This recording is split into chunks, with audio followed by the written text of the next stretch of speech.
មុំយាយថាប៉ិនរំមិនចាញ់ខ្ញុំឡើយប៉ិនយ៉ាងកន្ទ្រឹមញញឹមដល់ហើយឥឡូវម៉ែអើយកូនកាប់តាមម៉ែបើកាត់តាមឪប៉ិនខាងធ្វើស្រូវនឹងដាំបនឡាយយាយថាមុំពើចៅកាត់ទៅម៉ែប៉ិនធ្វើតែម៉ែពូកែរណាំង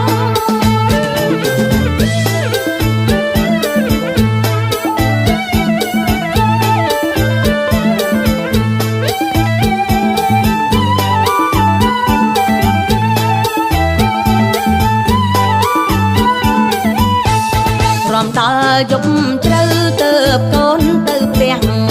រំដល់យប់ជ្រៅទៅកូនទៅផ្ទះម៉ែអើយមិនខ្វាំងកំឡុងជូនទេកំឡុងខ្លាំងមិនល្មមទេកំឡុងណែកំឡុងខ្លាំងមិនល្មមទេមានឯងមានគេអោម៉ែអើយកុំភ័យមានឯងមានគេអោម៉ែអើយកុំភ័យ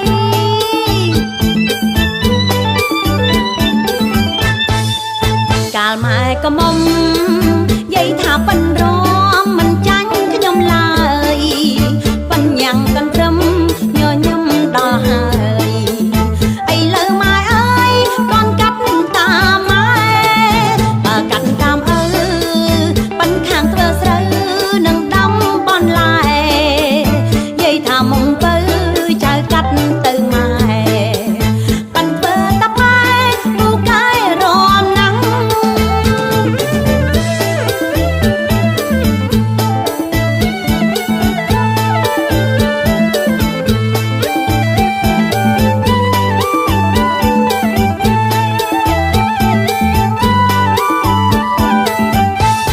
រំដល់យប់ជ្រៅទៅកូនទៅផ្ទះ